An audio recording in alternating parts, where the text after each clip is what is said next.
नमस्कार मंडळी, कशा आहात तुम्ही? मस्त मजेत ना? आणि आज आपण उपवासासाठी दुसरी रेसिपी बनवणार आहोत, वरीच्या तांदळाचे मेंदू वडे. तर हे 1 वाटी वरीचे तांदूळ इथे घेतलेले आहेत. त्यासाठी लागणारं 1 वाटी शेंगदाण्याचं कूट इथे 2 चम्मच घेतलेले आहे. 1 बटाटा घेतला आपण यासाठी उकडून. 2 हिरव्या मिरच्या तिखट असल्यामुळे मी घेतल्या. त्याशिवाय आपण इथे हिरवी मिरचीची पेस्ट बनवून घेतलेली आहे, जिरं आणि ह्यामध्ये चवीनुसार मीठ घालायचं आहे.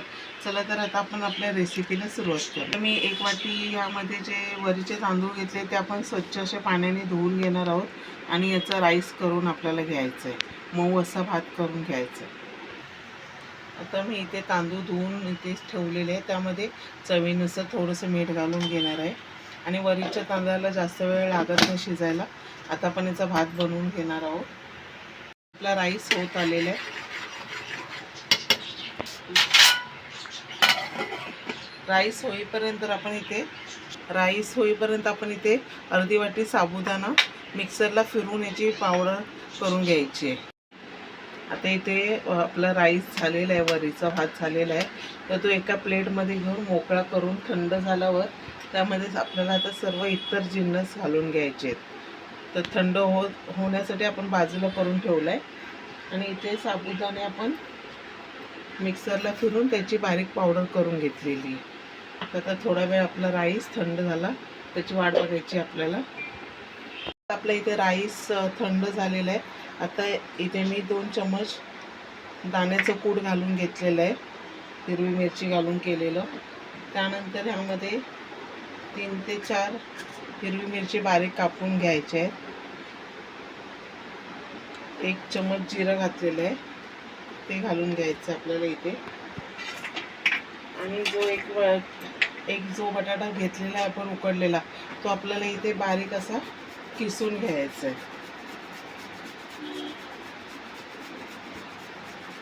आणि त्यानुसार थोडंसं यामध्ये आवडीनुसार आपल्या मीठ घालायचं आहे, चवीनुसार.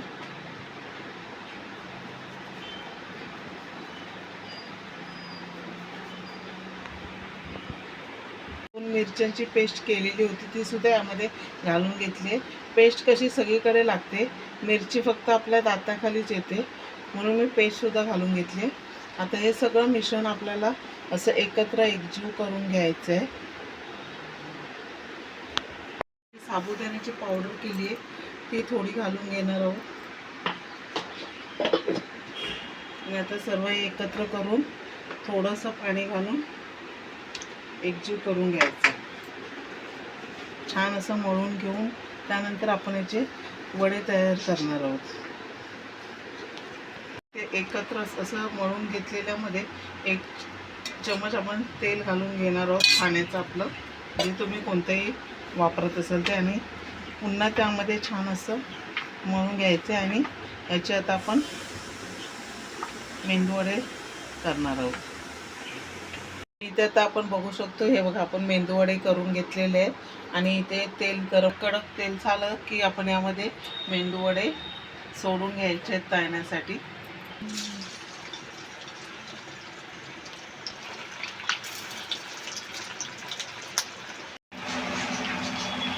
आपण हे बघा तेल गरम झालंय, खरपूस असे आपण तळून घ्यायचे तेलावर. आणि हे बघा इथे आपल्याला गॅस मध्यम ठेवून असे छान असे फ्राय करून घ्यायचे. आणि इथे बघू शकता आपली वरीच्या तांदळाचे मेंदूवडे रेडी झालेले आहेत. आणि रेसिपी तुम्हाला आवडली तर लाईक करा, शेअर करा, सबस्क्राईब करायला विसरू नका. आणि या मेंदूवड्याबरोबर तुम्ही दह्यासोबतही खाऊ शकता. इथे मी उपवासाची चटणी केलेली आहे, किंवा तुम्ही यामध्ये शेंगदाण्याची आमटी केली त्याबरोबर सुद्धा हे खूप सुंदर लागतात.